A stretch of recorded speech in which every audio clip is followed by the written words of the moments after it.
Então, bom dia a todos e todas. No nosso encontro de hoje, nós iremos terminar esta parte de provas, que é extremamente importante no contexto prático de um processo. Como eu venho repetindo aos senhores e senhoras, conhecer, né, exatamente o que é uma prova, qual é a importância desta prova no processo e como se utilizar, né, das estratégias necessárias para a produção das provas dentro de um determinado contexto, de repente, a diferença entre conseguir lograr êxito ou não em uma realidade específica. Nós vimos em encontros passados o que é prova, qual é o objeto da prova, como são as regras de distribuição do ônus probatório. Vimos ainda, né, o depoimento das partes, a confissão real, confissão tácita, confissão expressa, né? Vimos e iniciamos, melhor dizendo, a prova testemunhal que hoje nós iremos concluir. A prova testemunhal, como dito no encontro passado, ela no contexto laboral, ela tem uma relevância muito grande porque a relação de emprego ela é caracterizada por uma certa informalidade e oralidade. A começar pelo próprio contrato de trabalho, que via de regra não precisa ser escrito. A legislação ela faz algumas exigências, né, como, por exemplo, o pagamento de salários, né, mediante contra-recibo, a assinatura da carteira de trabalho. Agora, boa parte dos acontecimentos que ocorrem no âmbito trabalhista ocorrem de forma oral. Nem mesmo existe, só para vocês terem uma ideia, unanimidade quanto à exigência de um aviso prévio escrito. Em tese, a legislação não exige que o aviso prévio seja escrito. É claro que para o empregador deixar bem documentado o que acontece na relação de emprego, é interessante, ainda que a legislação ela não faça exigência de documentar alguns fatos jurídicos da relação de emprego, é interessante que o empregador o faça até por uma questão de segurança, de controle, de arquivo. Mas a verdade é que a relação de emprego, ela é notadamente uma relação que pode ser mantida sem uma documentação tão significativa, porque a legislação ela tem uma certa tolerância às diversas realidades, inclusive de empregadores que não têm todo esse cuidado de documentar os fatos.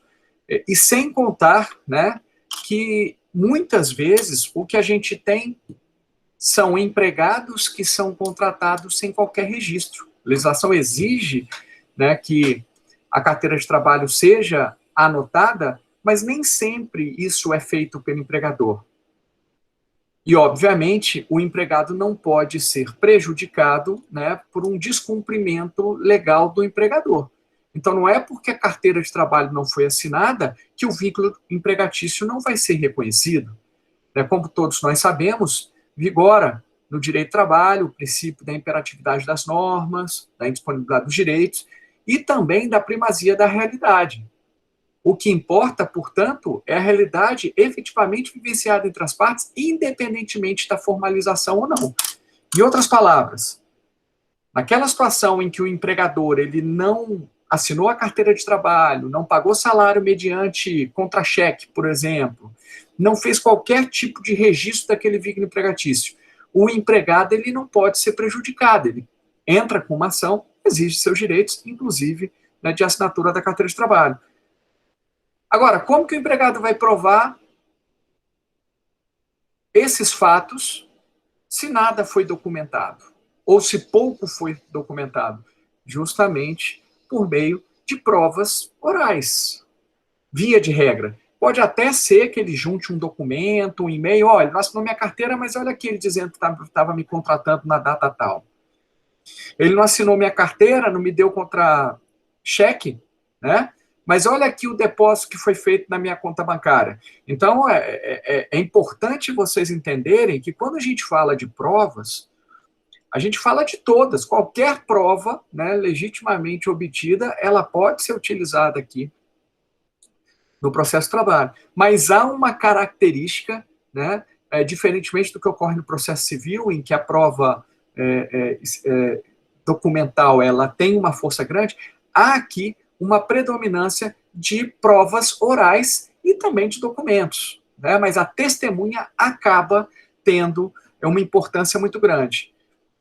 Agora, qual que é o problema da testemunha? Muitas vezes a testemunha, ela, né, por esquecimento, né, por uma percepção equivocada da realidade, por má intenção, ela acaba não reproduzindo efetivamente a verdade real, com ou sem intenção. Né? É muito comum duas pessoas que presenciaram o mesmo fato, o mesmo acontecimento, darem relatos diferentes. Eu tive a oportunidade de fazer um curso na escola francesa da magistratura, foi feito aqui no Brasil mesmo. E eles não nos falaram nada. Eles, a gente vai passar aqui um videozinho e tal. Eu queria que vocês vissem o vídeo. Este vídeo era reproduzia, né, uma cena de um assassinato. A gente não estava sabendo de nada, a gente estava lá. E tudo em francês, né? O mais interessante é isso. Aí chega uma pessoa, né, era como se fosse um bar, né, um restaurante, uma cantina, uma lanchonete de beira de estrada, né, como se fosse num posto de gasolina. Chega lá, entra. Aí duas pessoas estavam dentro, acho que uma mulher, não me recordo bem. Olha como é que a lembrança vai nos traindo. Né? Isso foi feito o quê? Deve ter sido feito há uns 6, 7 anos atrás. Né? Esse vídeo que eu vi. Aí elas vão para o banheiro e de repente esse cara que a gente não está vendo muito bem, porque a gente vê só da fresta como se fosse a própria vítima, dá um tiro, 6, 3, 4, 5 tiros e se manda, vai embora. Bem, visto o vídeo, qual que era a atividade que... E aí havia 2 só juízes do trabalho, o resto tudo era juiz federal, juiz, né, de direito, enfim, supostamente mais familiarizados com o direito criminal. E aí eles passam um relatório que normalmente é utilizado pela polícia francesa para as investigações, né? Um relatório cheio de perguntas, né? Quantos tiros foram? Como é que estava vestido? Né? Qual era a idade da vítima? Qual era a idade de quem assassinou? Era homem, mulher? Né? Um relatório padrão. E depois os resultados foram apresentados. E foi super interessante porque, gente, de 3 a 7 tiros, só para vocês terem ideia, surgiram ali do relato de 20 a 30 pessoas. A moça, a vítima, tinha de, sei lá, 15 a 60, 70 anos.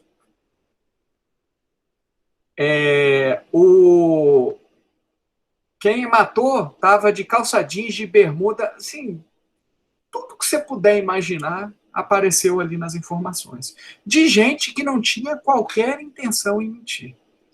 Então, daí você tira como que a prova testemunhal, às vezes ela é falha. Né? Às vezes ela... E às vezes sem intenção. Esquecimento. né, eu falei para vocês, né, que a psicologia ela estuda as falsas memórias. Com o passar do tempo, a gente vai esquecendo de determinados fatos. E quando a gente tenta contar a história, esses lapsos, essas lacunas são preenchidas, né, sem a nossa intenção, pela nossa imaginação, para que a história tenha uma certa coerência. Agora, você imagina isso na justiça. O juiz tendo que se basear nesse tipo de informação. É realmente um pouco frágil. Sem contar que, às vezes, a inquirição é feita de maneira errada. Às vezes, se pergunta para a testemunha uma opinião dela. Ela não está lá para dar opinião. Na sua, nem fala na sua opinião. Você imagina num contexto de horas extras, em que cada dia uma jornada era feita de forma diferente. Normalmente é assim. Cada dia tem sua dinâmica.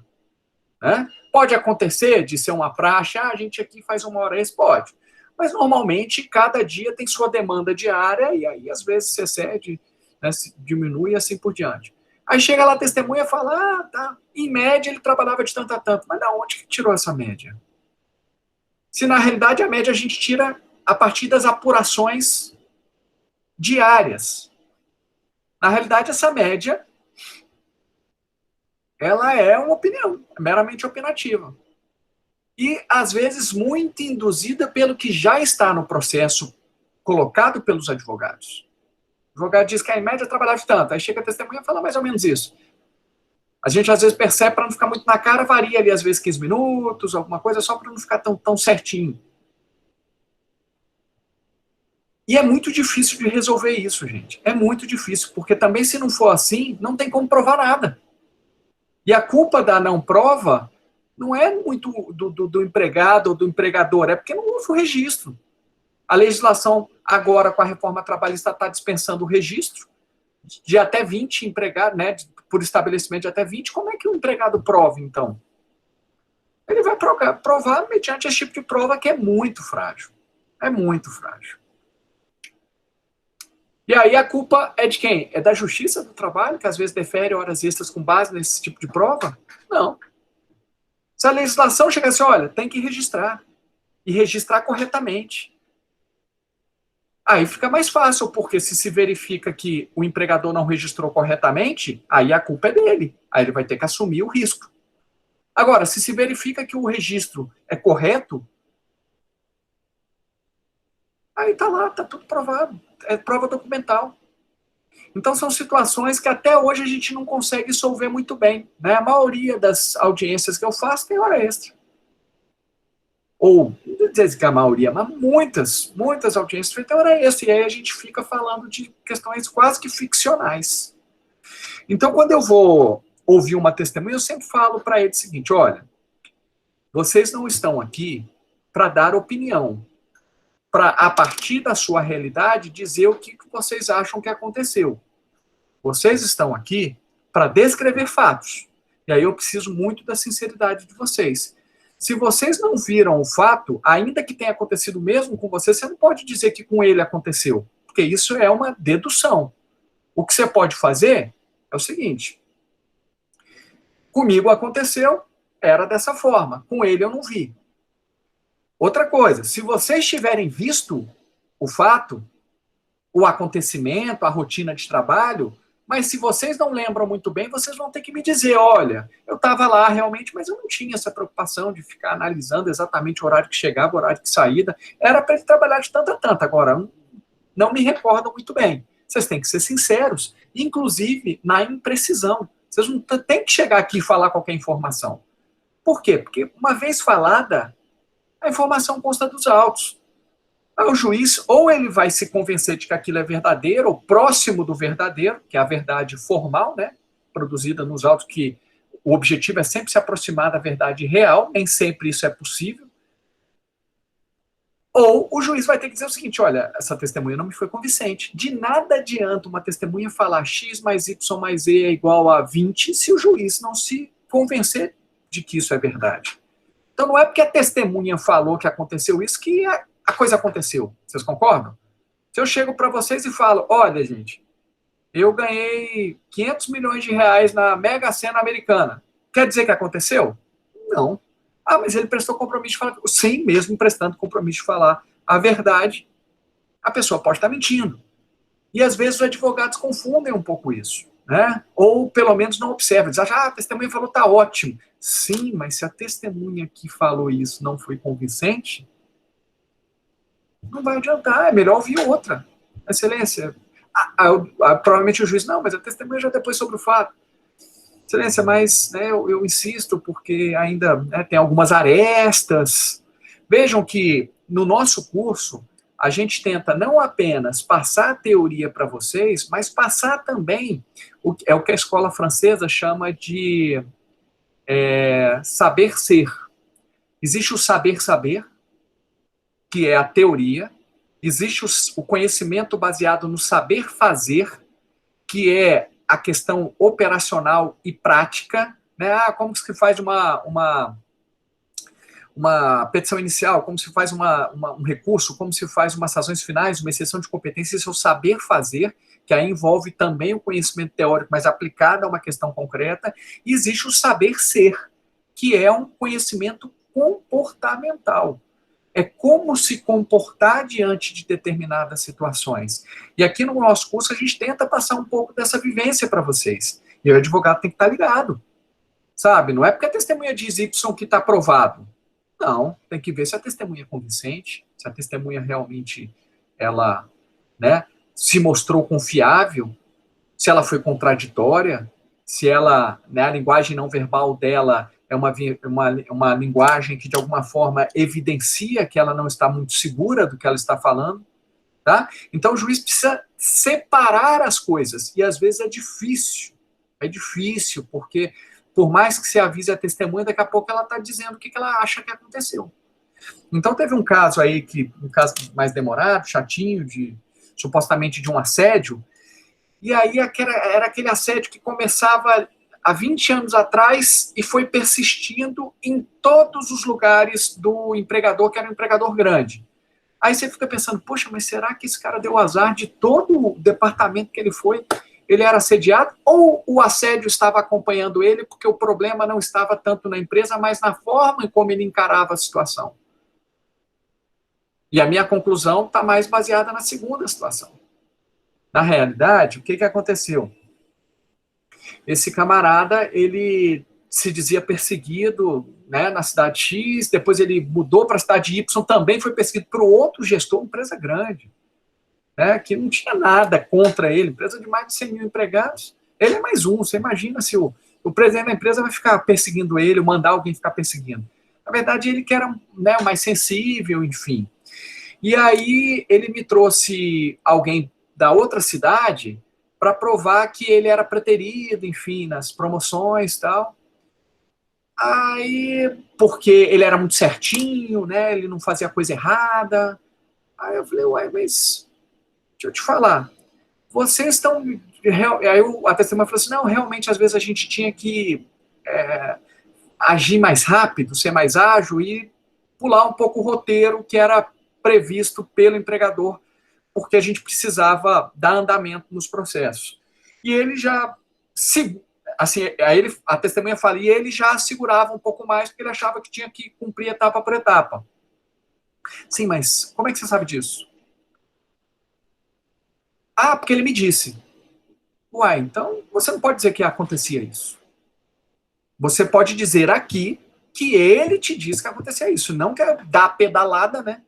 E dizer já direto que acontecia isso. Como assim? Você não viu acontecendo, você está dizendo que ele te disse. E aí, daí você está intuindo que ele participava de processos seletivos e não era admitido por perseguição. Não posso dizer qual era a intenção, né? Aí a gente vai quebrando a testemunha, né? A tese. Tudo dedução da testemunha. O que ele pode dizer é o seguinte, olha, ele participava de alguns processos, essa é a descrição do fato, e ele não lograva êxito nesse processo. E ele era um cara que era bem produtivo. Tudo bem, fatos. Agora, a conclusão de que é perseguido é uma conclusão que o juiz está autorizado a fazer. Mas não a testemunha dizer que ele é perseguido por conta disso, porque isso é uma opinião da testemunha. Ele não tem dados concretos para dizer, a não ser que ele tenha visto lá o gestor dizendo, olha, eu não vou promover. Eu perguntei, mas você viu alguém falando, não sei do quê, que não ia promover ele, não ia aceitar ele por conta disso, daquilo? Não, não vi. Então, você não pode dizer isso. Entendeu? Então é difícil, porque por mais que a testemunha não queira, ela às vezes impregna o seu relato com juízos de valores. Todos nós fazemos isso, quando a gente, né, existe até a análise do discurso, né, isso é uma disciplina muito importante. Você pegar aqui um discurso que aparentemente é impessoal, é um discurso que é neutro, e quando você vê até pelos vocábulos utilizados, pela construção que é feita, é um discurso muito enviesado. Né? Você pega notícias, né, o mesmo fato, notícias de jornais diferentes. O enfoque, a notícia é a mesma, o fato é o mesmo, mas o enfoque, a utilização dos vocábulos é totalmente diferente. Para lá e para cá, gente, não vamos ser inocentes de achar que é só para um lado. É editorial. Agora, minha opinião, né, o que eu sempre falo para quem quer discutir isso comigo, né, eu falo o seguinte, olha, você tem que ser um leitor atento, mas mesmo assim, é mais confiável você extrair informação de jornais consolidados. Acho que o nosso papel é buscar fontes diferentes, né? E todas, né? Inclusive aquelas que a gente não gosta, é o que eu faço. Do que em redes sociais. Rede social, assim, não tem controle nenhum, né? Ali é a proliferação de fake news. Não é que você não tem que ou buscar informações em redes sociais, é só o cuidado. Né? E eu acho, o jornal ele tem um editorial que normalmente nós conhecemos, né? Um corpo editorial, a gente sabe mais ou menos qual que é a linha, mas ele juridicamente ele é responsabilizado caso ele traga um fato mentiroso. Ele vai trazer o fato com uma roupagem X, Y, Z. E aí depende do jornal. Agora, o fato está lá. Agora, se ele traz fato, ele pode até ser fatos que são mentirosos, ele pode ser até responsabilizado. E normalmente, quando há isso, né, há uma nota, aquela nota bem pequenininha, bem da verdade, né, mas ele se retratando, porque aí é a credibilidade do próprio jornal. Né? Enfim, mas você imagina isso numa testemunha. Então, a testemunha, voltando, ela é essencial no processo do trabalho, mas são provas normalmente frágeis, são provas fluidas, porque o ser humano, né, a percepção do ser humano, ela já é, né, alguma coisa bastante imprecisa, né, como eu mostrei para vocês naquela atividade feita pela Escola Francesa de Magistratura. Assim, cada um deu um relato diferente e ninguém tinha intenção de mentir. Isso que é curioso, porque realmente a gente, sabe, às vezes a gente está relaxado aqui, a gente tá, se dissessem para a gente, olha, vocês vão responder um questionário, observem tudo bonitinho, talvez o resultado fosse outro. Né? Mas como eles não falaram nada, disseram assim, não, a gente vai passar um videozinho aqui para vocês. A gente tá achando que era vídeo institucional, relaxado e tal, e, pô, historinha bacana, né, policial, não sei o que e tal. Quando viu, a gente tinha que responder como se a gente tivesse sido testemunha de um assassinato. E aí cada um trouxe uma situação de 3 a 7 tiros, de uma moça de 15 a 60 anos, né? Tava com saia, tava com calça jeans, é uma confusão lascada, tá? Mas é isso, pessoal. Então, cuidado com as testemunhas, né? Usem das testemunhas quando necessário, porque, infelizmente, às vezes é o único meio de prova que a parte tem. E ainda tem uma categoria de trabalhadores que aí essa tá lascada mesmo, que é dos empregados domésticos. Porque, via de regra, todos os acontecimentos ocorrem no ambiente doméstico, e no ambiente doméstico não tem testemunha possível, né? Porque normalmente são familiares do próprio empregador que não podem depor. Né? Então, às vezes, assim, é o porteiro do prédio, mas o relato não está dentro da casa, né? Me via chegando tal hora, me via saindo. Às vezes dá para aproveitar alguma coisa, mas em relação a assédios, em relação a, se for uma casa, em relação à jornada de trabalho, fica muito difícil de se provar, né? Então, infelizmente, essa é a realidade. Não fui eu que criei, eu simplesmente estou mostrando, né, o que pode acontecer. Beleza?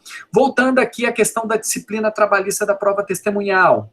Limite, né, que as partes podem arrolar a quantidade de testemunhas que cada parte pode arrolar, né? Nós temos no rito sumaríssimo a possibilidade de cada parte arrolar até 2 testemunhas, né? Então 2 para o reclamante, 2 para o reclamado. Ah, mas se no polo passivo houver mais de 2 reclamados, aí cada um deles tem direito a 2. Esta é a minha compreensão. Professor, é certeza, certeza, certeza? Eu tenho certeza que vai ter juiz que vai pensar diferente. Mas aqui eu posso dizer que a compreensão majoritária é essa, porque a gente não poderia prejudicar um dos reclamados. Rito ordinário, né? Lembrando que rito sumaríssimo é até 40 salários mínimos, rito ordinário, o valor da causa a partir de 40 salários mínimos. 3 testemunhas para cada, 3 por reclamante, 3 por reclamado.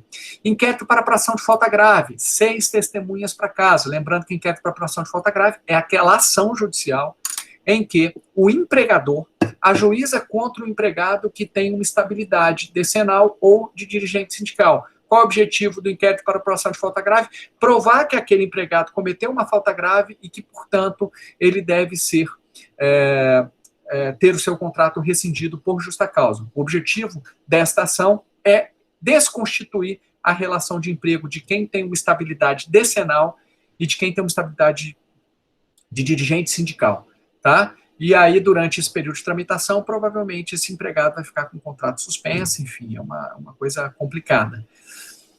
O artigo 357, parágrafo 6º e 7º, fala em 10 testemunhas para o processo civil para cada parte. Isso não se aplica ao processo de trabalho, porque o processo de trabalho tem dispositivo próprio, lembrando que a aplicação depende aí ou de uma incompletude do processo de trabalho ou de uma total omissão. Artigo 769 e artigo 15, 769 da CLT, 15 do CPC. O juiz, né, que tem poder de produção de provas para investigação da verdade real, ele não tem limitação de número de testemunhas. Normalmente o juiz, eu não me recordo, viu, gente, na minha vivência, de eu ter chamado uma testemunha além do número informado pelas partes. Tá? São muitas ações, infelizmente, por mais que eu quisesse, a gente não consegue. Mas, teoricamente, o juiz não está limitado a este quantitativo estabelecido por lei. Tá? É possível também que o juiz, né, ouça uma testemunha referida num depoimento. Né? Ele pode acolher isso a requerimento ou de ofício. Se o quantitativo das partes já tiver ultrapassado e o juiz quiser deferir, ele vai deferir dentro da cota dele, né, dentro daquela ideia de que ele pode produzir qualquer prova que se faça necessária para o esclarecimento dos fatos. Se houver contradições entre os relatos testemunhais, o juiz pode fazer uma careação entre essas testemunhas. Coloca uma de frente para a outra, ó, você disse isso, você disse aquilo, e aí? Qual que é a verdade? Vamos lá, vamos conversar. Né? Eu já fiz algumas técnicas assim, olha, vamos fazer o seguinte, está tendo contradição entre vocês dois. Vai lá para o gabinete, vocês dois ficam lá sozinhos e conversem entre si para ver se vocês conseguem me trazer aqui uma versão única da história. Esse tipo de técnica eu abandonei porque nem sempre ela dá certo, né? No sentido de evidenciar a verdade. Né? Às vezes uma testemunha acaba impondo à outra uma versão, né, por meio de uma agressividade, enfim. Então é importante que a careação seja feita na presença do juiz. Esta é que é a ideia. E o juiz vai apurar. Você confirma a sua versão? Você confirma? Claro. Vai dizer quem mentir, né, está cometendo um crime e tal. Às vezes, assim, a testemunha ela nunca se retrata completamente. Porque às vezes pode acontecer, ela, não, posso ter me confundido, né, já faz muito tempo. Esses elementos são importantes para mostrar que a testemunha não está firme, não está tão segura. E aí você já vai nesta linha, né? Considerada a careação feita, a testemunha tal, né, diz que poderia ter se enganado. Tá? Ela não disse que se enganou, entendeu? Diz que poderia ter se enganado, porque já fazia muito tempo. Tá? Isso já serve para você, né, pelo menos perceber que tem uma testemunha que não está tão segura assim. Se o juiz, mesmo com a contradição entre as testemunhas, ele sabe qual delas está mentindo, ou acha que qual delas está mentindo, aí ele nem precisa fazer a careação. Isso depende muito aí, né, de cada situação. Bem, em relação ao modo de comparecimento, pessoal, isso eu já falei para vocês, é muito importante, tá? Pelo que está lá na CLT, no artigo 825, lembrando que o rito sumaríssimo só surgiu ali em 2000, no ano 2000, é mais ou menos assim, né, no artigo 825. Hoje em dia só vale para o rito ordinário, em tese, mas até o ano 2000 valia para qualquer situação, porque não tínhamos rito sumaríssimo. É mais ou menos assim. As testemunhas comparecerão espontaneamente. Chegando lá no dia, se a testemunha não comparecer espontaneamente, o juiz adia, a requerimento ou de ofício, né? Depende se o juiz entender que sim, mas possivelmente, se fosse necessário produzir prova testemunhal, o juiz teria que adiar a audiência para determinar o comparecimento obrigatório dessa testemunha, mediante aí um mandato, né, de comparecimento, inclusive com a possibilidade de utilização de força policial, se for necessário, né? Então, a testemunha é obrigada aí. Ela não vai se ela quiser, ela é obrigada. Esse procedimento gerava muitos adiamentos, né? Porque, às vezes, minha testemunha não veio. Então, sem ou com intenção. Às vezes, até com intenção. Olhava aquele juiz ali, puxa vida, esse juiz não é o da vara, mas veio só hoje aqui, eu não gosto desse juiz, então não quero fazer audiência com esse juiz porque eu sei como é que ele decide esse caso. Aí, testemunha, vai embora que eu vou dizer que você não veio. Não é esse o processo, o trabalho que a gente quer. Então, a gente já tinha adotado, corrigido, né, pelo costume, esse procedimento.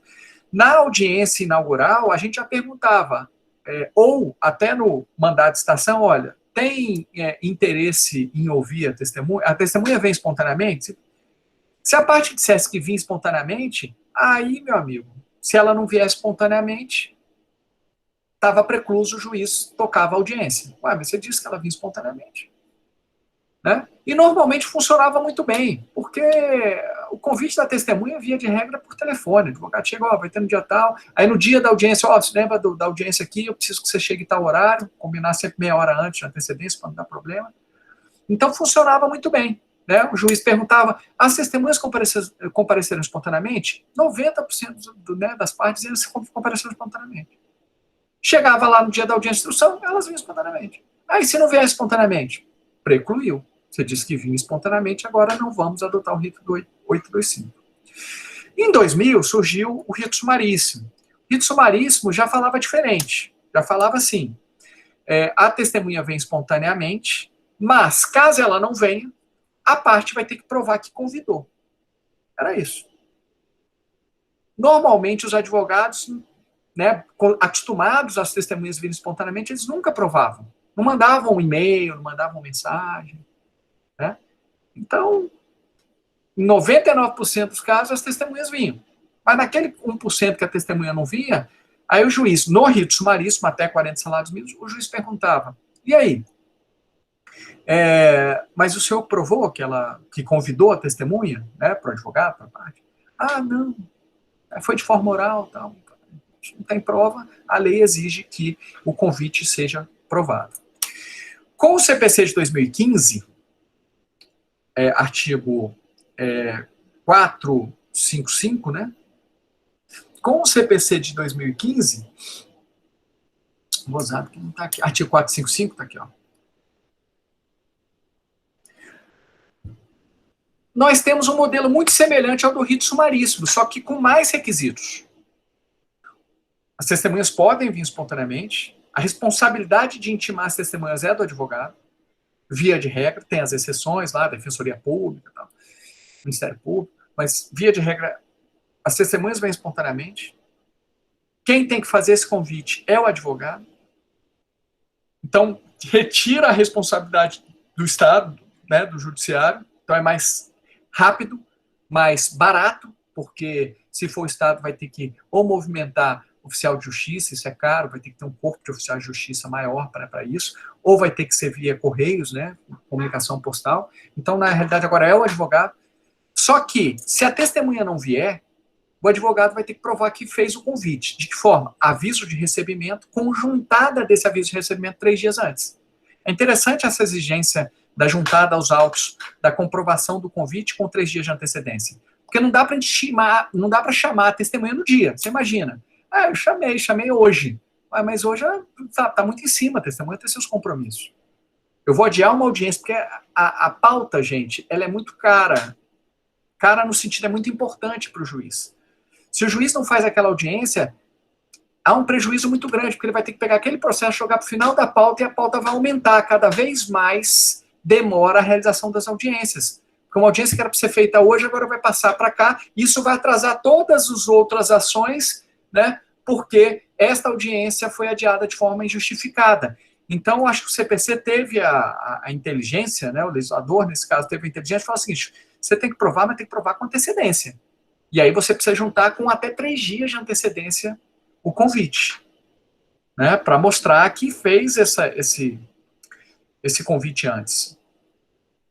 Pois bem, o que lá na 11ª Vara de Brasília nós fazemos atualmente?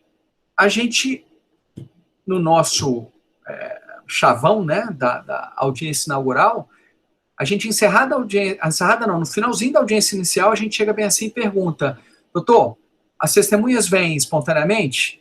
Ou, se o senhor quiser, você pode seguir o rito do 455 do CPC, um ou outro. Me parece que é bem interessante isso. Doutor, professor, mas veja bem, a CLT, ela tem dispositivo próprio, o 455 não deveria ser aplicável. Bem, existe uma teoria no sentido de que existem omissões, né, em que, na realidade, como o dispositivo existente ele é incompleto, ou o dispositivo existente ele é ultrapassado, é como se esse dispositivo deixasse de ser aplicado. E deixar de ser aplicado é como se ele não existisse. Então, o 825 é um dispositivo que, pelo menos aqui na 10ª região, ele não era mais aplicado. Porque ele ficou ultrapassado, o resultado dele não é adequado. Então, dá para defender a ideia de que, a despeito de uma previsão no 825, o artigo 455, ele deve ser aplicado supletivamente ao processo de trabalho, porque existe aí uma omissão ontológica, digamos assim. Uma omissão axiológica, tá? O resultado do 825 é um resultado ruim, né? O 825 é um dispositivo ultrapassado. Então, muitos entendem que o 455 se aplica, sim, ao processo do trabalho.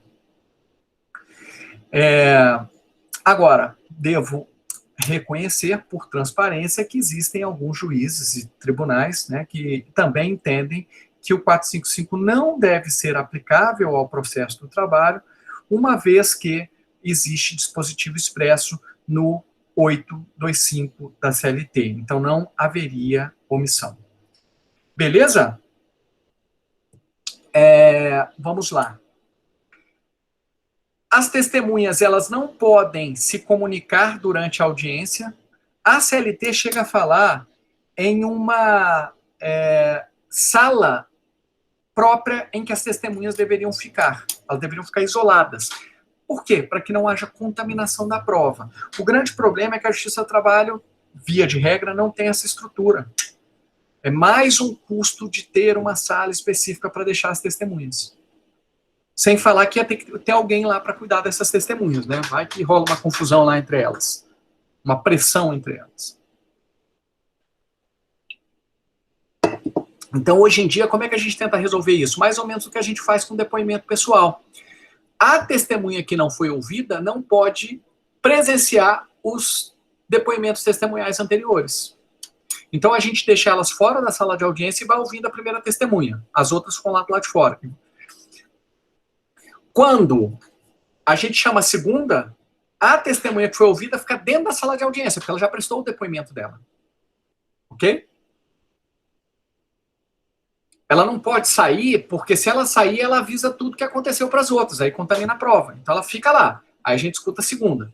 Aí essa segunda fica dentro da sala de audiência, chama a terceira. E assim por diante. O que é importante é não permitir que as testemunhas que não foram ouvidas escutem o depoimento dos outros e também que as testemunhas já ouvidas tenham contato com as testemunhas anteriores.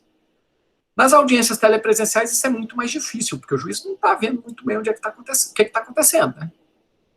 A gente deixa elas numa sala virtual, então está lá aqui, por exemplo, o Zoom, o Meets, né? O que for, o Teams. Então a audiência está acontecendo aqui, em tese essa testemunha está numa sala virtual, ela não está assistindo o que está acontecendo na audiência. Mas a gente não sabe se ela está se comunicando com outra testemunha que já foi ouvida pelo celular. A gente espera que não, né? A gente não sabe se a testemunha que está lá fora tem um advogado aqui que eu não estou vendo, que está assistindo e está, né, avisando. Então, a audiência telepresencial, assim, sendo sincero, não é o ideal. Não é o ideal, definitivamente, porque ela é muito mais arriscada em termos de contaminação de prova. Mas é o que a gente tem por hoje, né? Assim, não dá para ficar esperando 2, 3 anos sem fazer audiência. Só para vocês terem ideia, entre a designação de uma audiência inicial e uma audiência de instrução, antes da pandemia, era 1 mês, 2 meses. Você imagina se a gente fica... Não vamos fazer, vamos ficar 3 anos sem fazer audiência. E, de repente, entre a audiência inaugural e a audiência de instrução tem 3 anos. Não faz o menor sentido. Então, infelizmente, é o que a gente tem por hoje. Eu acho que as audiências telepresenciais vão ser muito boas naquela situação que a testemunha estiver fora do país, fora da cidade. Aí dá para fazer excepcionalmente. Mas quando tudo voltar ao normal, se voltar, né, se Deus quiser, aí a gente tem que voltar a fazer as audiências presenciais, que são as audiências em que o juiz está ali, olho no olho, vendo, e elas são muito mais efetivas. Beleza? É possível a utilização de intérprete, caso a testemunha não fale a nossa língua, né? Se o reclamante for beneficiário da justiça gratuita, quem tem que pagar esse intérprete vai ser a União, essa que é a verdade. Mas, assim, é muito raro isso acontecer, tá? Acontece, mas é raro. Já aconteceu de eu ter que ouvir em inglês, por exemplo, né? Aí conseguimos lidar com essa situação de forma diferente. Agora, teve um caso que a empresa, não, eu pago o intérprete. Aí o advogado reclamante até falou assim, mas e aí, quem garante? Né? Veio insinuando coisas. Falei, olha, ele é juramentado, então, se ele estiver mentindo, ele pode perder até o registro dele. Segundo, o seu cliente fala inglês fluente, eu falo também, qualquer coisa que for registrado, que não foi dito, né, seu cliente pode dizer aqui. Aí o cliente, não realmente tudo bem. Aí resolvemos o impasse, né? Para não fazer com que a União pagasse isso, que é um custo altíssimo. As testemunhas, elas não, quando elas vão à audiência, elas estão exercendo um munus público. Então, elas não podem ter qualquer tipo de problemas pelo fato de terem ido testemunhar. Então, elas não podem ter o dia descontado de trabalho, as horas descontadas, não podem ser apenadas por terem ido testemunhar. Teve uma empresa aí que começou a apurar administrativamente o que as testemunhas estavam falando para puni-las administrativamente. Isso gera um receio muito grande nos trabalhadores da empresa. Quer dizer, porque qual que é a sinalização que esses trabalhadores têm? Se eu for testemunhar contra a empresa vai me punir aqui. Essa é a sinalização. E aí o Ministério Público entrou com uma ação civil pública, né, com danos morais coletivos, tal. A empresa era uma empresa pública aqui de Brasília, ela acabou fazendo acordo, fazer acordo de assédio moral, essas coisas assim. Né, e aí parou com esse procedimento, que era um procedimento... É o gestor da vez, né, que fala, opa, descobri a pólvora, vou resolver esse problema agora. Né, sou estrategista, né, um jogo de xadrez, para eu, né, minar isso tudo daqui, é só eu começar a dar trabalho para essas testemunhas. É assim que esse povo pensa. Só que aí criou um problema muito maior para a empresa.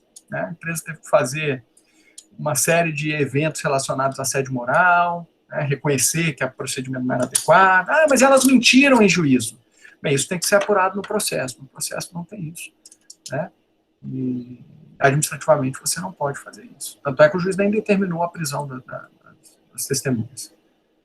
Isso aí tem que ser demonstrado no processo. Esse é o lugar adequado para resolver essa questão. E não ficar ameaçando de punição qualquer testemunha que tiver testemunhado contra. E sem contar que realmente não havia demonstração de mentira das testemunhas. Tá? Sem contar isso. Possibilidade oitiva de testemunha por videoconferência. Tá? O artigo 447 do CPC, ele nos traz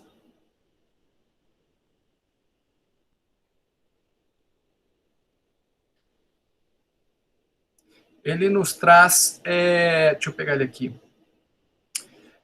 os requisitos para que nós ouçamos, para que uma testemunha possa ser ouvida, né, na condição de testemunha, para que uma pessoa pode ser ouvida na condição de testemunha. 447.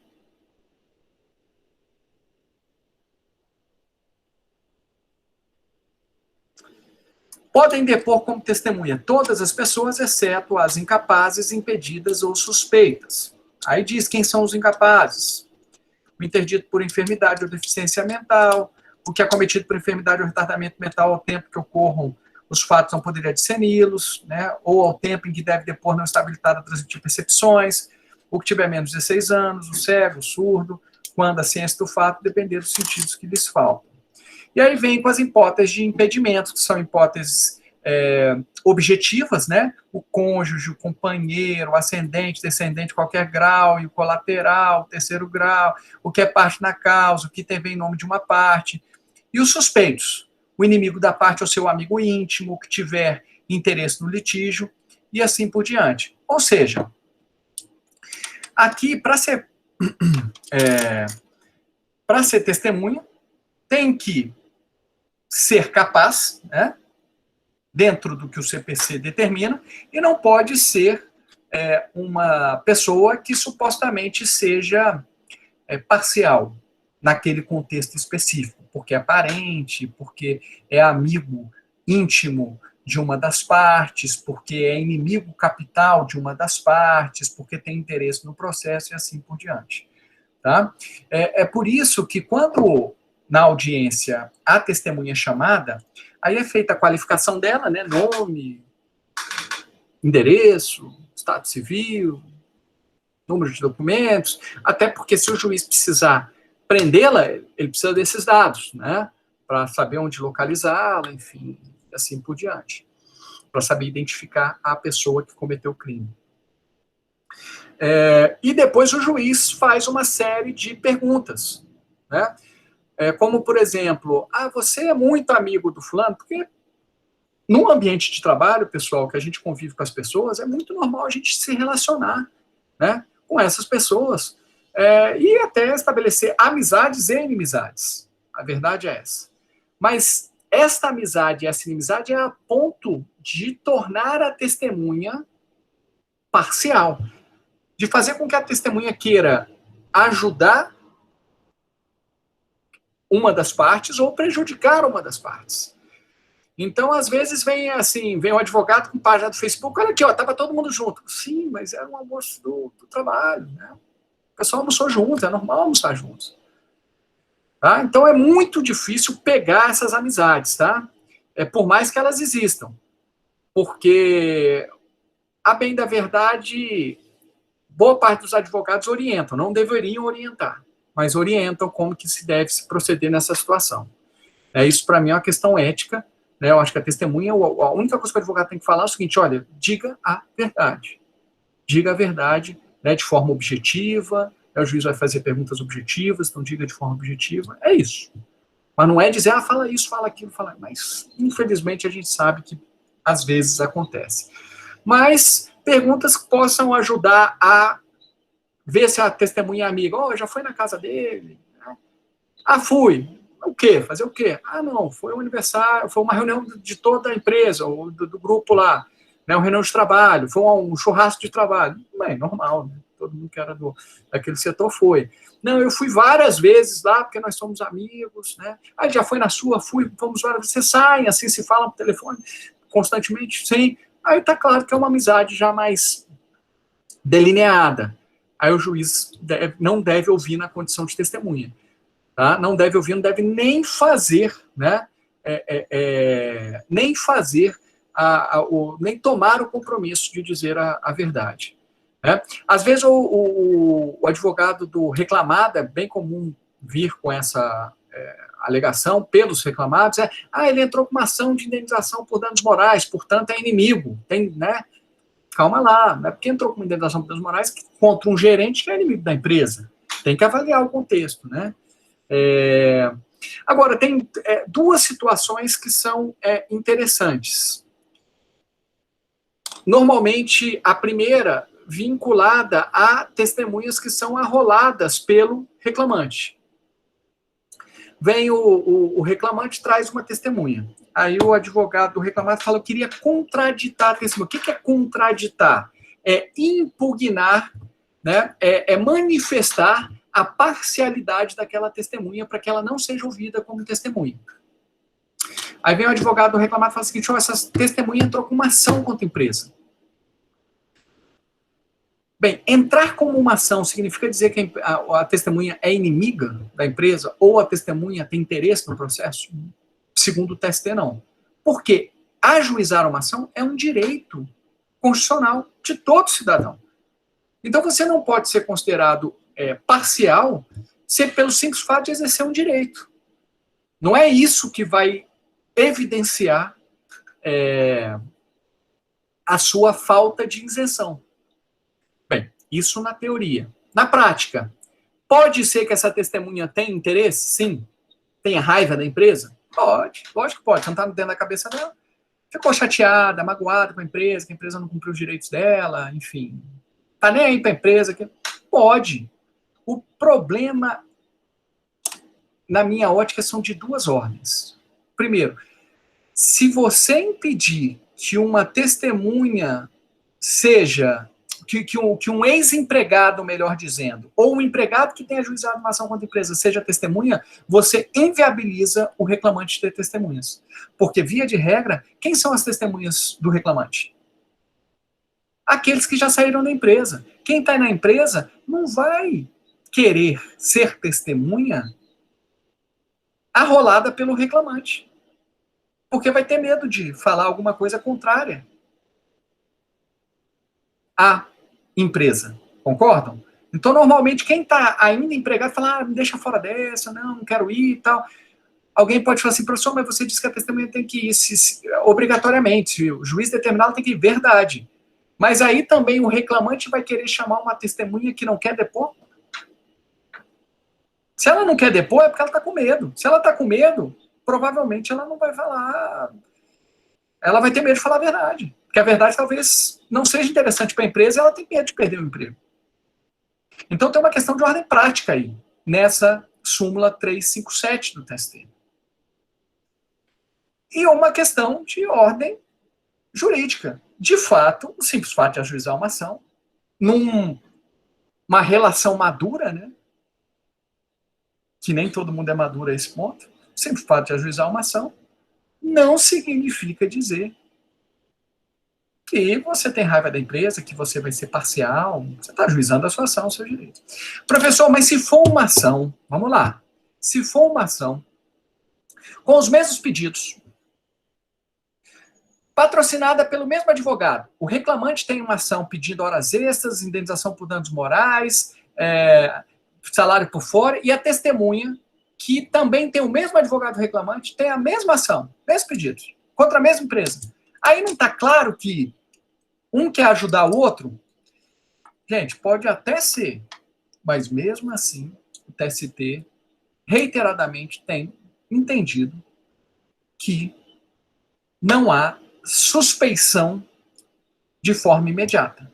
O juiz tem que considerar esses dados e, de acordo com o que for relatado, ele vai falar, pô, a testemunha está tendenciosa, a testemunha está frágil, sei o quê.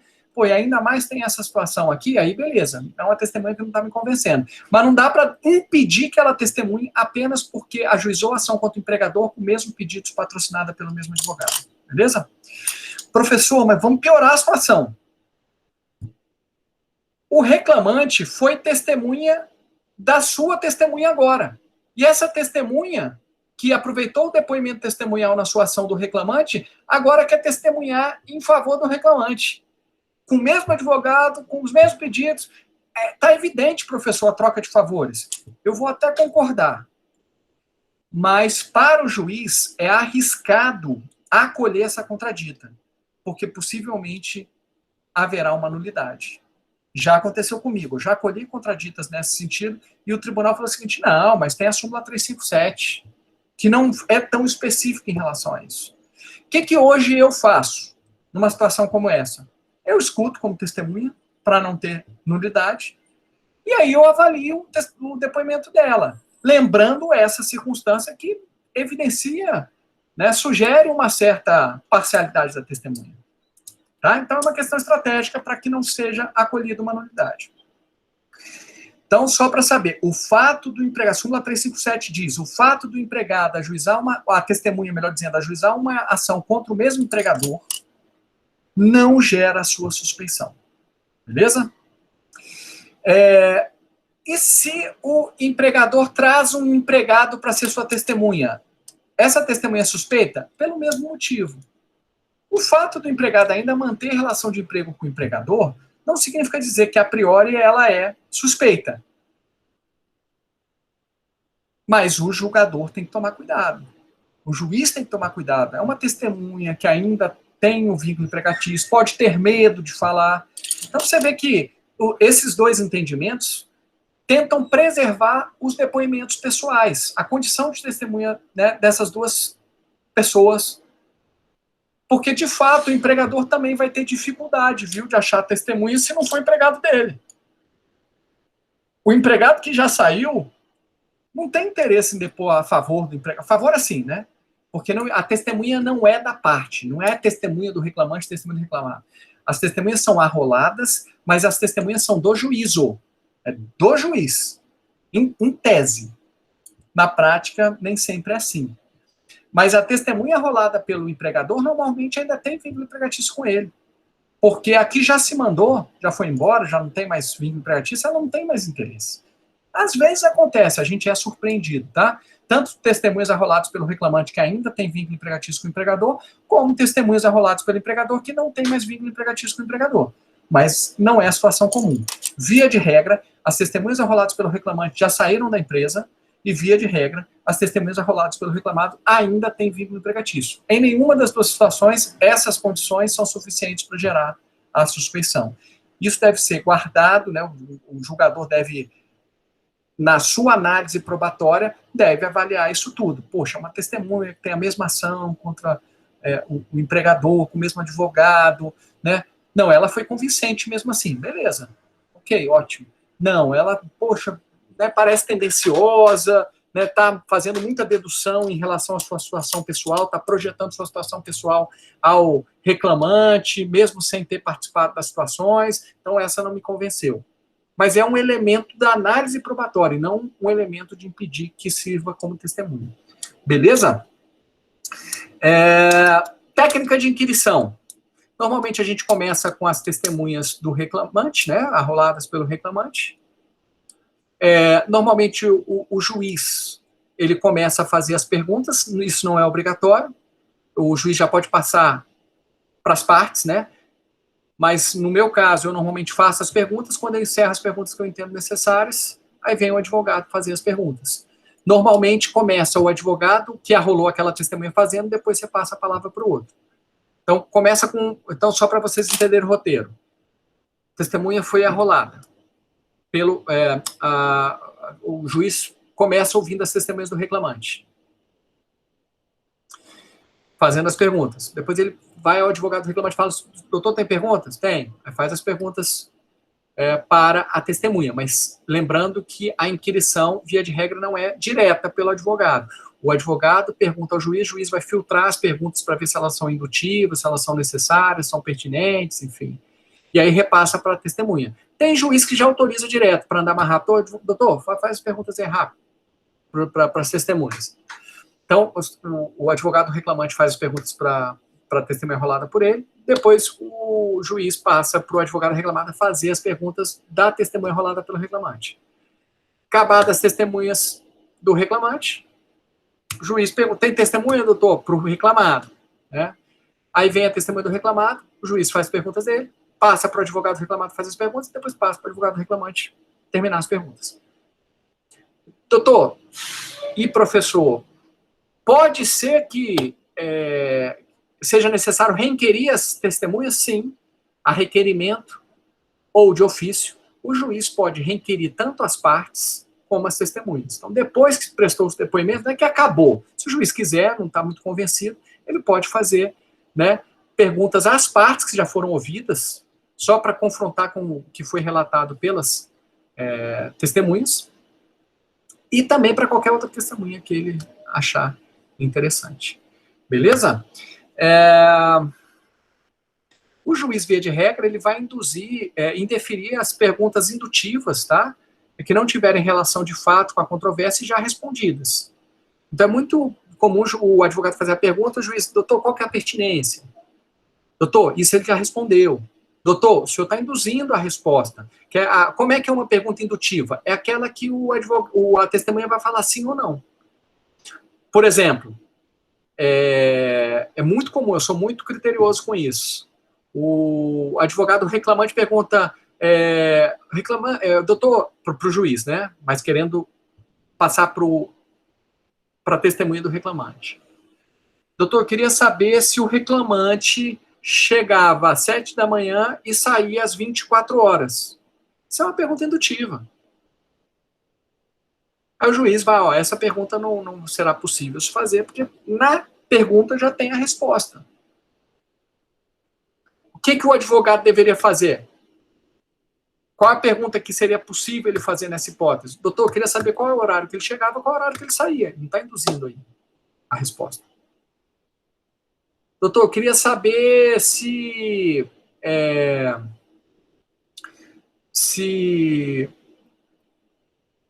como é que era a questão do almoço dele. Né? Aí, como é que é a questão do almoço? Não, eu não tinha intervalo para almoço, eu tinha intervalo para almoço, eu começava... qual era o horário que começava o intervalo do almoço, qual era o horário que saía, aí beleza. Agora, dá mais trabalho, né, para o advogado pensar também, porque o advogado já quer ir direto ao ponto, quer deixar lá registradinho, bonitinho. Você tinha 1 hora de intervalo? Mais ou menos assim. Você tinha 15 minutos de intervalo? Você está induzindo a resposta. Beleza? E essas perguntas não podem ser feitas. O grande problema é que quando o advogado faz a pergunta indutiva, ele já deu a resposta. Aí qualquer outra pergunta que o juiz for fazer relacionada àquele tema, a testemunha já sabe o que ela tem que responder. Eu já presenciei cada coisa, né, tipo, a testemunha está respondendo e de repente o advogado... Aí a testemunha muda completamente o depoimento dela, chega a dar um pulo da cadeira. Né, alguns sinais, sabe, pôquer. Eu não jogo pôquer, eu não sei, mas vejo em filmes. Mas tipo os sinaizinhos de pôquer, assim, já vi várias situações como essa, isso é muito desagradável. Às vezes o próprio secretário de audiência chega lá, um bilhetinho, o advogado tal está fazendo isso, o juiz já manja. Isso é ruim, porque às vezes o juiz nem vai relatar isso, mas vai ter que desconsiderar aquele depoimento. O que é muito ruim. Não estou dizendo que é o certo essa conduta do juiz, não. Acho que o juiz, assim, acho que o certo é sempre colocar as coisas no processo. Foi advertido pelo secretário de audiência que a parte está fazendo assim, assado, o advogado está se portando. Aí cria um constrangimento lascado, né? Mas é o correto. Até para que as partes possam se defender dessa eventual constatação. Mas está lá registrado, para quem quiser. Vai ficar a palavra do advogado contra a do juiz. Não vou perguntar quem tem mais força aí, né? Mas o fato é que está registrado. E já criou um incidente, já criou a suspeita, no mínimo. É muito ruim para a parte ter uma suspeita dessa. Até porque o juiz não tem, em tese, interesse em prejudicar nenhuma das partes. Né? Mas são situações que, infelizmente, acontecem e que devem ser evitadas. Né? Eu acho que a gente nunca pode se dissociar da dimensão ética nas nossas condutas. Tá? Isso não é um jogo. O processo de trabalho não é um jogo de quem ganha mais, quem perde menos.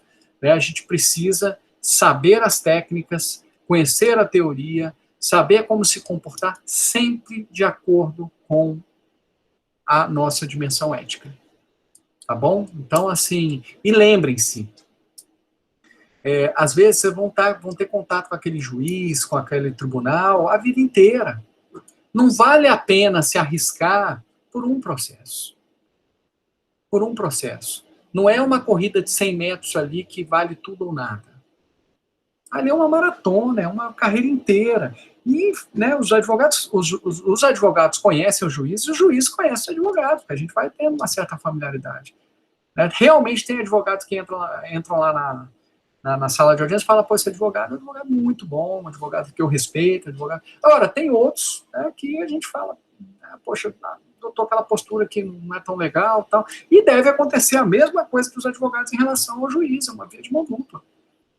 Né? Chegava assim, poxa, esse juiz é grosseiro, esse juiz não deixa fazer prova, esse juiz ele é autoritário, não, esse juiz, ele realmente, ele quer descobrir a verdade, então não vale a pena. Isso tudo para dizer, né, mais uma dica, sejam combativos quando necessário, mas também, se está vendo aí que o seu cliente está mentindo, te falou, não falou uma coisa que não é verdadeira, a testemunha que você arrolou está mentindo, não vai ficar, sabe, se queimando para defender alguém que está mentindo, está agindo de forma errada. Teve um caso limite em que a pessoa, assim, ela beirava a psicopatia mesmo. Era uma situação muito estranha de desvio de produtos, e a pessoa chegava bem assim para mim, eu perguntei para ela, mas foi do seu computador que foi emitida a ordem de envio esses produtos? Foi do meu computador. Mas o senhor está dizendo que não está com o senhor esse produto. Não está com o senhor. Mas como é que aconteceu isso? Aí toda hora que se perguntava assim, ele reconhecia que tinha sido ele, mas toda hora que a gente perguntava uma coisa, ele tinha uma explicação. Minha tela estava lá, pode ser que eu tenha ido ali. Sempre queria gerar dúvida, sabe? A estratégia do O.J. Simpson. Gerar dúvida. Ele não precisava provar na cabeça dele, e curiosamente ele era bacharel em direito.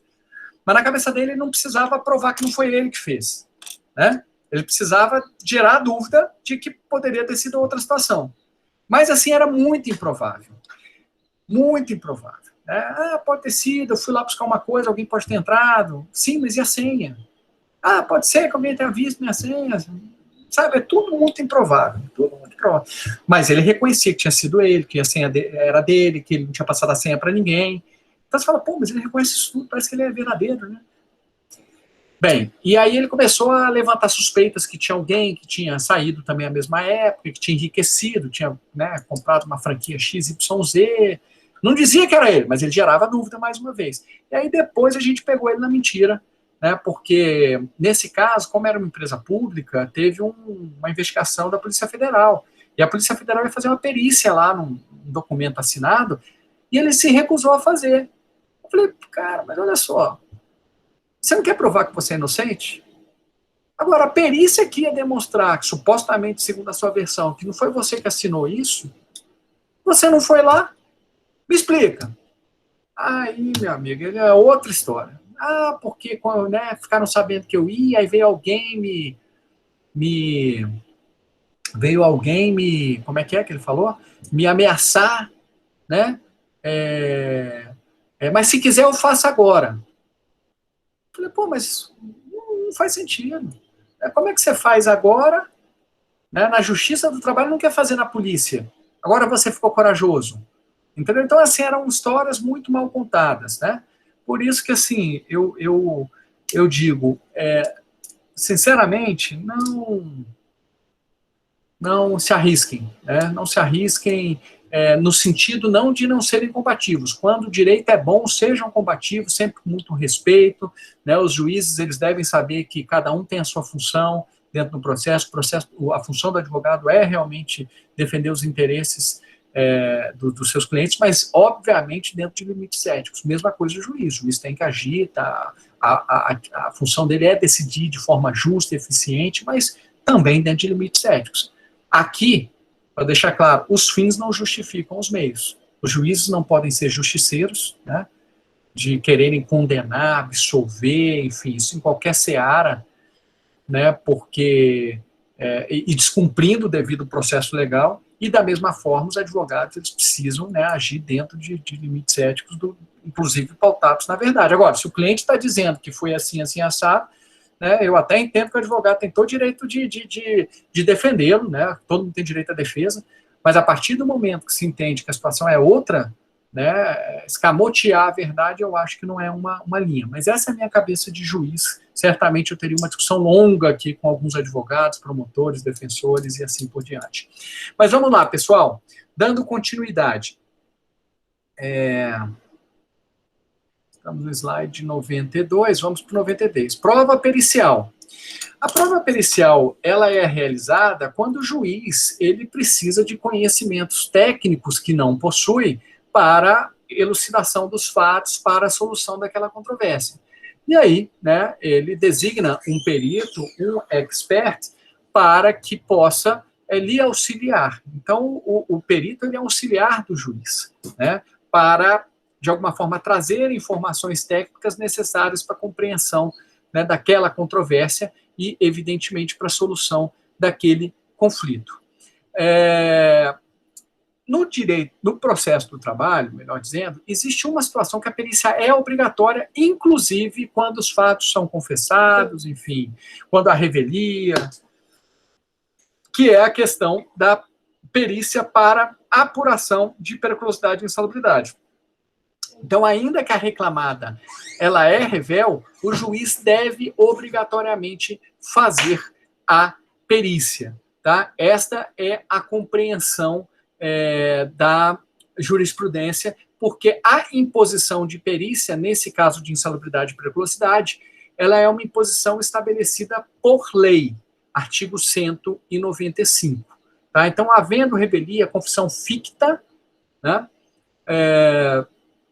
mesmo assim, a compreensão é de que se deve fazer perícia. Agora, se existe um reconhecimento expresso do direito sobre o qual a perícia se basearia na insalubridade ou na periculosidade, aí a jurisprudência tem entendido que não é necessário fazer a perícia, porque o próprio reclamado reconhece aquele pedido, né, que é a súmula 453. O pagamento de adicional de periculosidade é efetuado por mera liberalidade da empresa, ainda que de forma proporcional ao tempo de exposição a risco percentual inferior ao máximo legalmente previsto, dispensa a realização de prova técnica, porque aqui, o que acontece? O próprio empregador reconhece o direito à perícia, porque ele mesmo já está pagando. Então, não há necessidade de fazer perícia se o empregador já está reconhecendo o direito àquele adicional. Beleza? Existem outras situações de perícia, né, como a perícia eu acho muito conveniente no caso de doenças profissionais, acidentes de trabalho. Às vezes é necessário fazer mais de uma perícia, né, porque às vezes você tem que, por exemplo, no acidente, apurar a dinâmica do acidente, né, ver como é que foi o acidente, como ocorreu, em quais condições, para depois fazer uma perícia médica, para verificar qual o efeito daquele acidente na saúde, na integridade física, psicológica daquele trabalhador, tá? Então, nos casos de acidente de trabalho, doença ocupacional, as perícias são bem recomendáveis. Às vezes haverá necessidade de fazer duas perícias, às vezes é necessário somente fazer a perícia médica. Isso vai muito aí da compreensão do juiz na direção da instrução probatória. Às vezes, acontece do juiz entender que, olha, não, nem precisa fazer perícia, porque os fatos sobre os quais se baseavam a tese do reclamante de ocorrência de acidente de trabalho não foram provados, né? Então, aquele caso que eu falei do empregado que disse que foi assassinado, não, empregado, os sucessores falaram que o trabalhador foi assassinado no dia do Réveillon. Nem ficou provado que ele era empregado.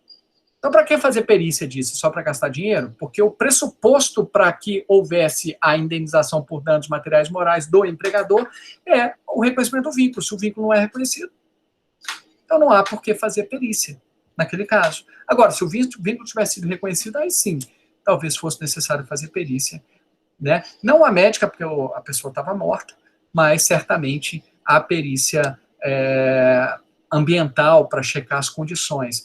Para falar a verdade, nem precisava, porque ali já tinha, né, os documentos policiais feitos pela polícia que determinavam em que condições havia sido realizado o assassinato. Inclusive tinha lá o laudo do IML, dizendo como é que foi, enfim, infelizmente. Algumas questões importantes que são cobradas em provas da OAB, né, em alguns concursos.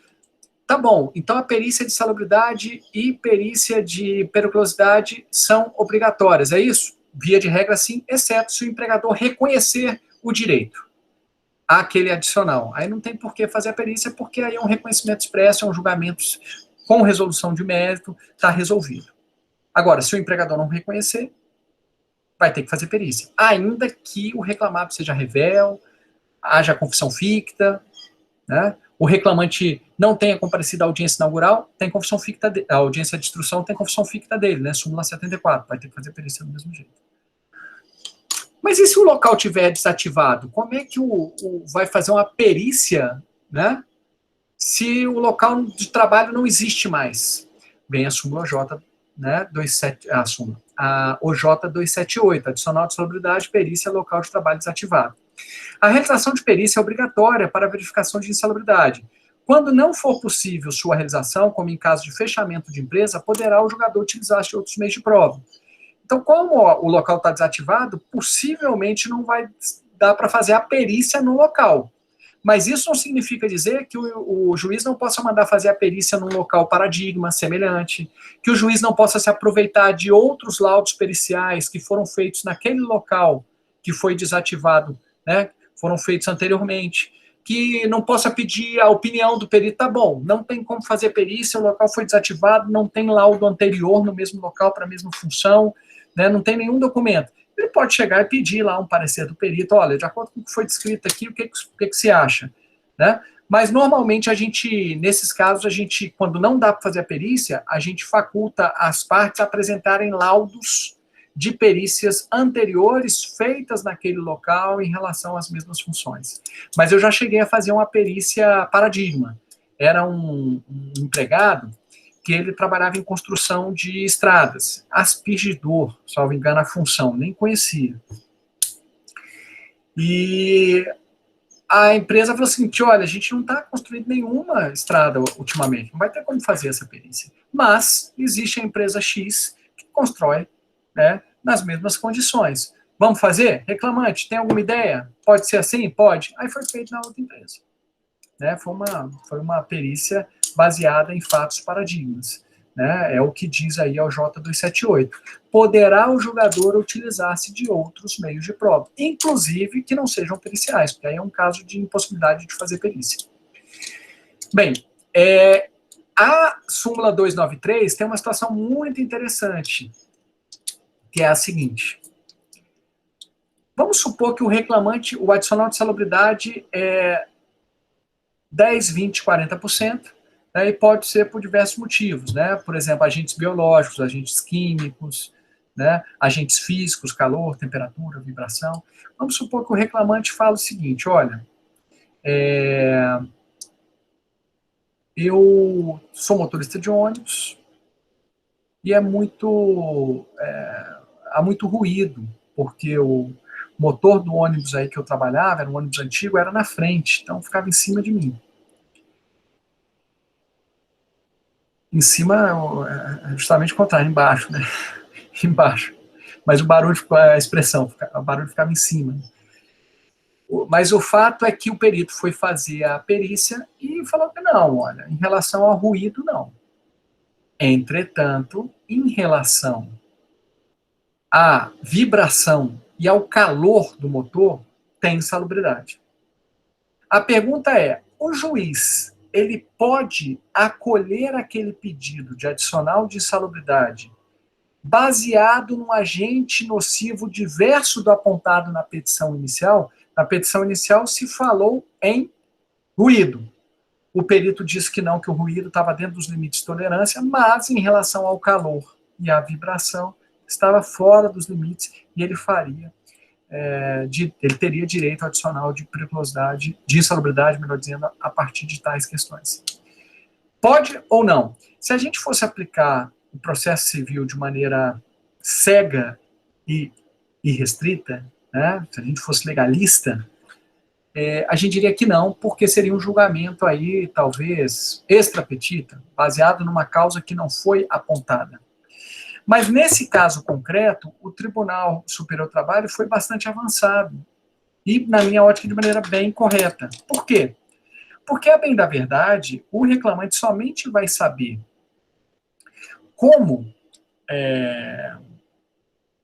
qual o agente nocivo quando o laudo for realizado. E quando o laudo é realizado? Após o ajuizamento da ação. Em outras palavras, quando ele for ajuizar a ação, ele não tem como saber exatamente qual que é o agente nocivo. Alguém pode falar, poxa, professor, mas isso viola a ampla defesa. Como é que o reclamado vai se defender? Então, esta ampla defesa contraditória vai ser diferido. Primeiro que, em virtude da súmula, o empregador sabe que pode ser qualquer agente diverso. Então, ele já sabe de antemão que, em tese, ele teria que se defender, né, pelo princípio da eventualidade em relação a qualquer agente diverso. Mas mais do que isso, ainda que, né, seja uma tarefa mais difícil para o empregador, o contraditório pode ser feito quando o laudo for apresentado. Quando o laudo for apresentado, ainda não tem decisão. Aí O reclamado vai poder dizer, não, mas em relação à vibração é assim, assim, assado, em relação ao calor, assim, assim, assado, não está condizente com a norma regulamentar XYZ, e assim por diante. Tá? Então, esse contraditório não vai ser feito necessariamente na contestação, mas sim quando apresentado o laudo pericial. E me parece muito mais inteligente, porque se não for assim, sabe o que os reclamantes faziam? Eu tenho direito à insalubridade, colocavam todos os agentes, para justamente não ter esse problema. Agora não, o reclamante pode ir direto ao ponto, dizer o que ele acha, eu acho que é ruído, mas se por acaso surgir um outro agente nocivo, né, sem problemas nenhum, o laudo pode apontar esse outro agente nocivo e o reclamado pode exercer a sua ampla defesa contraditória posteriormente. Me parece que faz mais sentido, né, porque o reclamante ele não tem condições de saber exatamente qual que é o agente quando do ajustamento da ação, ele só vai saber depois do laudo apresentado, do que o perito apresentar o laudo. Beleza? Então, súmula 293. A verificação mediante perícia de prestação de serviço em condições nocivas, considerada agente insalubre diverso do apontado na petição inicial, não prejudica o pedido de adicional de salubridade. Traduzindo, o juiz vai poder acolher o adicional de salubridade por motivo diverso daquele que é apontado na petição inicial. Ok? Entendimento bem avançado do TST. Aí eu pergunto para vocês, em relação ao grau da insalubridade, porque o da periculosidade é sempre 30%, né? Da insalubridade não, se for grau mínimo é 10, grau médio 20 e grau máximo 40, sobre o salário mínimo. E se o reclamante pedir 20% de adicional de insalubridade e no laudo aparecer que a insalubridade é no grau máximo de 40%? Neste caso, pelos mesmos motivos, o juiz vai poder acolher num grau diferente daquilo que for pedido pelo reclamante, sem se cogitar num julgamento ultra petita. A lógica é a mesma. O empregado somente vai saber qual é o grau da insalubridade depois, quando o laudo for apresentado. Ele não tem como saber antes da petição inicial. O que os advogados faziam? Já pediam no grau máximo, né? Pede no grau máximo, qualquer coisa é só adequar o provimento do juiz ao grau médio ou mínimo. Aí não teria risco de discussão de julgamento ultra, extra petita. Mas ainda que ele peça no grau lá de 20%, se aparecer no laudo 40%, o juiz poderia acolher pelos mesmos motivos. Aí é o entendimento da STI, tá? Depois eu coloco aí na folha, na lâmina do data show, para ficar mais correto para vocês. Como é que é o procedimento de designação do perito? O juiz designa o perito e já estabelece o prazo para a entrega do laudo. Normalmente a gente estabelece um prazo de 30 dias para entregar o laudo. Então ele vai ter que fazer lá a vistoria, vai ter que ir lá na empresa, enfim, vai ter que fazer a visita, ele tem 30 dias para apresentar o laudo. Mas ao mesmo tempo, o juiz, o que ele faz? Ele designa o perito, estabelece o laudo, estabelece o prazo de 30 dias a contar de um determinado período, só que antes do início desse prazo, desse laudo de 30 dias, o juiz abre a possibilidade das partes apresentarem quesitos, né? Quesitos tanto pelo reclamante como reclamado, que são os questionamentos. E o juiz também pode apresentar os seus quesitos, né? São questionamentos. O reclamante tinha contato com a eletricidade? Qual era o equipamento que ele tinha contato? Quantos volts? E assim por diante. O reclamante, né, perdeu a capacidade laborativa, né? Há nexo de causalidade entre o acidente e o trabalho, coisas nesse sentido. Tá? Uma vez apresentados os quesitos, é uma faculdade, não é obrigatório, aí sim, depois desse prazo, que seria normalmente 5 dias, corrido, 5 dias úteis, aí começa o prazo do perito. Tá? O perito vai ter que ir na empresa, se for doença profissional, vai ter que fazer uma consulta médica com o empregado, e todas essas etapas, né, de visita, de consulta, podem ser presenciadas aí pelas partes, né, porque ali é um processo e é necessário que haja o acompanhamento até para verificar o trabalho do perito. Encerrado esse prazo, o perito apresenta o laudo, né, pericial, e aí o juiz pode avaliar se, assim, eu acabo dando prazo para que se manifeste sobre o laudo pericial, né, para que as partes tenham a oportunidade de se manifestar sobre o laudo.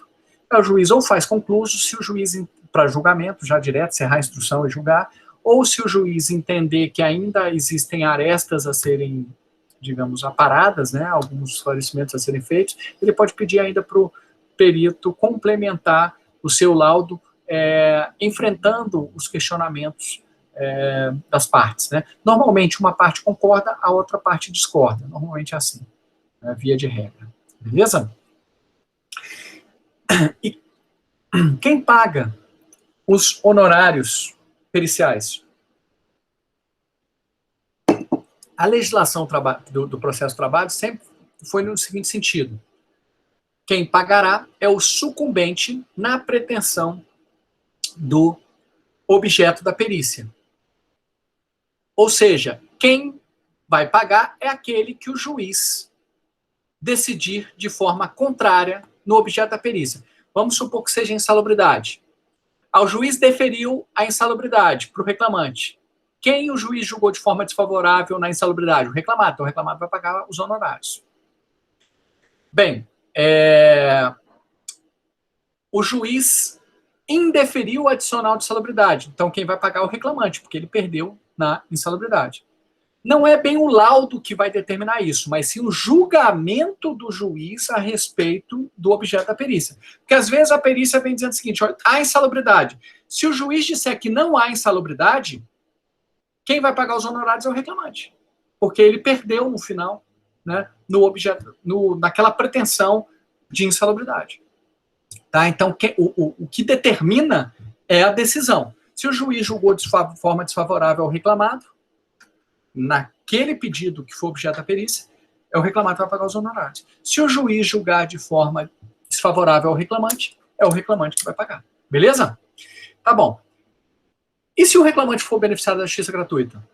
A reforma trabalhista ela foi tão perniciosa e tão perversa com o reclamante, né, porque, via de regra, o beneficiário da justiça gratuita é o reclamante, que lá está dizendo que mesmo que o reclamante for beneficiário da justiça gratuita, ele vai pagar os honorários periciais, com base nos outros valores que ele tiver recebido naquele processo ou em outros.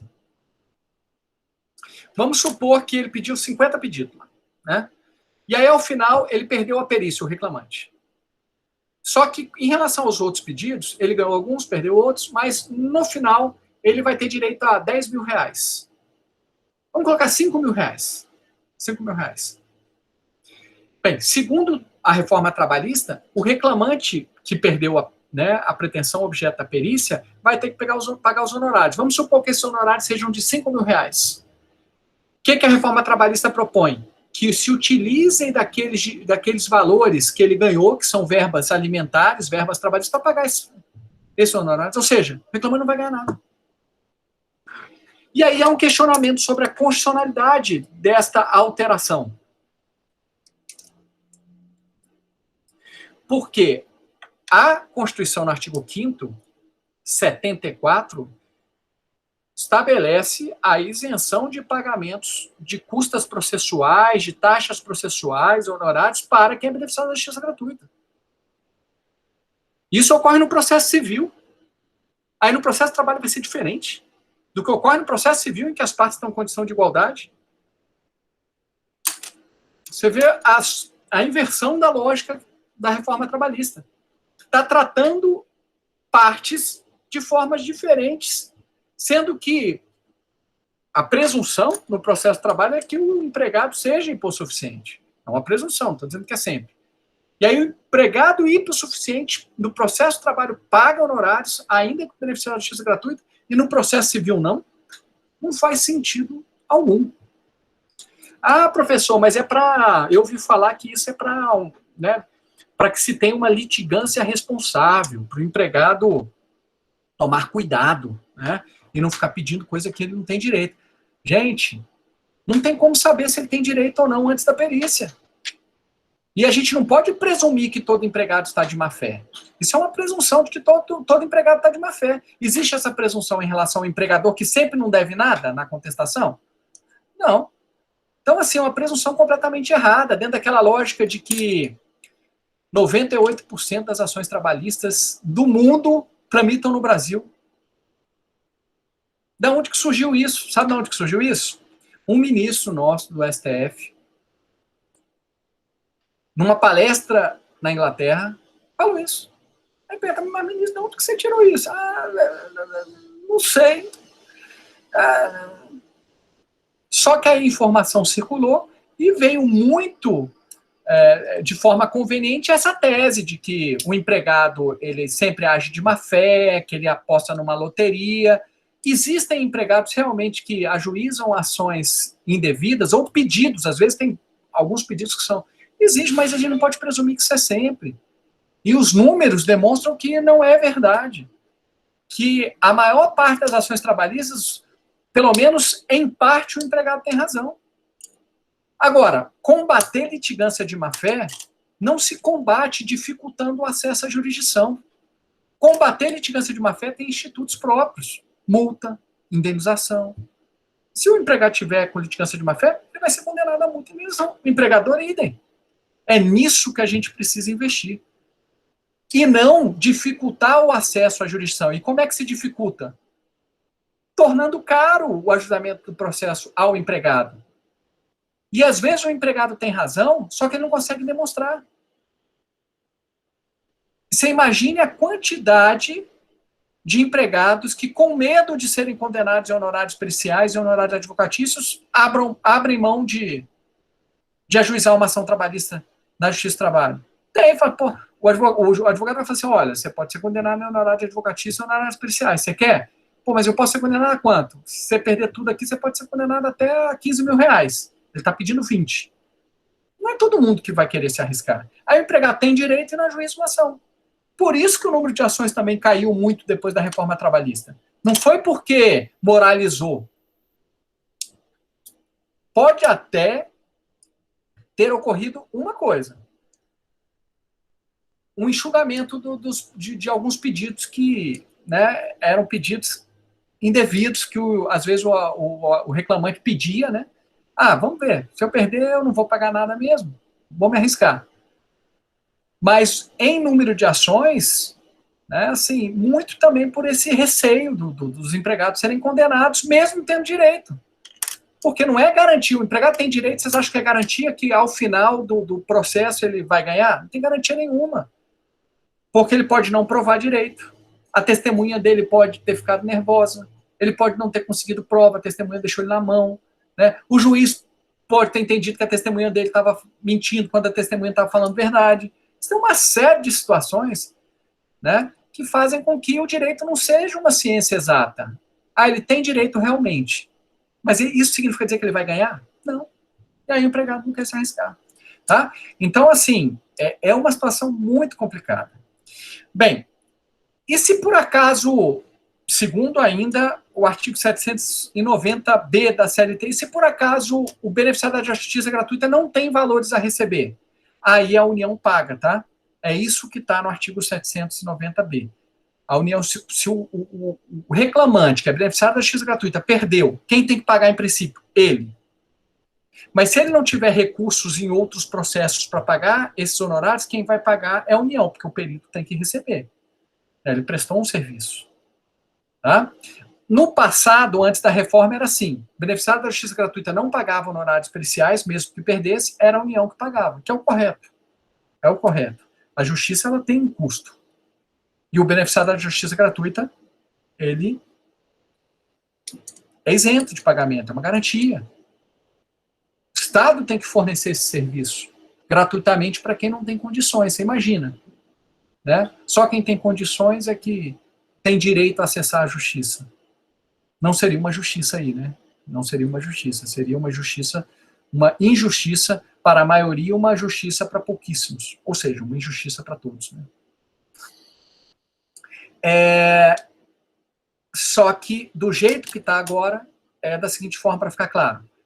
Primeira regra. O beneficiário, quem paga os honorários periciais é o sucumbente na pretensão que foi o objeto da perícia. Tem que ver, o pedido tal teve perícia? Teve.